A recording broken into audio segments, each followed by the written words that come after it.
ڕووداوەکانی ئەم دواییە دۆخێکی نوێی لە ناوچە کێشە لەسەرەکان دروست کردووە بە جۆرێک کە بەشێک لە سیاسیەکان پێیان وایە کورد لەو ناوچانە گەڕاونەتەوە پێش دۆخی 2003 بەڵام ڕۆژنامەنووسێک تاکید دەکاتەوە بۆ چوونی بەشێک لە سیاسیەکان هەڵێ و ئەوەی ڕوویداوە تەنها گۆڕانی هێزەکانە. بەگشتی کورد لەوە نیگەرانە کە هەندێک لایەنی ناو کەرکووک پیان وایە کە کورد ئیتر تەواوی ینی بۆتە کارتێک ئیتر سوتاوە کارتی کورد سوتاوە بەجددی خەڵکێکە پێی وایە کە ئیترە بێ کورد وەکو سەردەمی پێش 2023 مامەڵی لەگەڵا بکرێت لە کەرکووک تەنانەت هەوڵە درێ کورد تەرحیلش بکرێت نێرەوەن دەماوە کە داوا بکرێت کە کورد تەرحیل بکرێت لە وەزیفە دوور بخرێتەوە وەکو چۆن حزبی بەعث چ مامەڵەیەکی لەگە کورد دەکرێت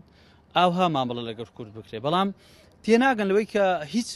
بارودۆخە سیاسەکە هیچ وا نەگۆڕاوە ئەوەی کە گۆڕاوە تەنها هێزەکانە جێگۆڕکەی هێزەکانە ئەگینا هەر هەمان حکوومەتە کە لە بەغدا حکومەکە کە کوردی شتیایە بەشدارەوە سەرۆ کۆماریش کووردە. چاودێریی سیاسی گفتوگۆ و لێک تێگەشتن بە باشترین چارەسەر بۆ ئەم دۆخەی ئێستای ناوچە کێشە لەسەرەکان دەزانێت. پێویستە ئێستا ئەم خۆم دۆخە لە ڕێی گفتوگۆ لە ڕێی دانوستانی هەموو لایەنەکانەوە دووبارە هێور بکرێتەوە کەرکووک برێتەوە قۆناغی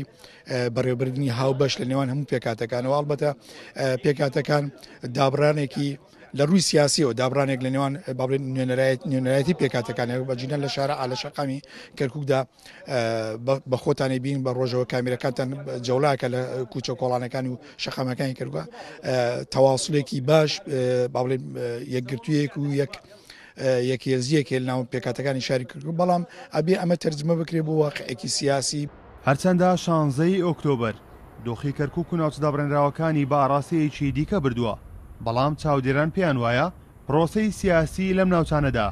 بێ کورد شکست خواردوو دەبێت. کارۆن محەممەد، کورد ساد نیوز، کەرکووک.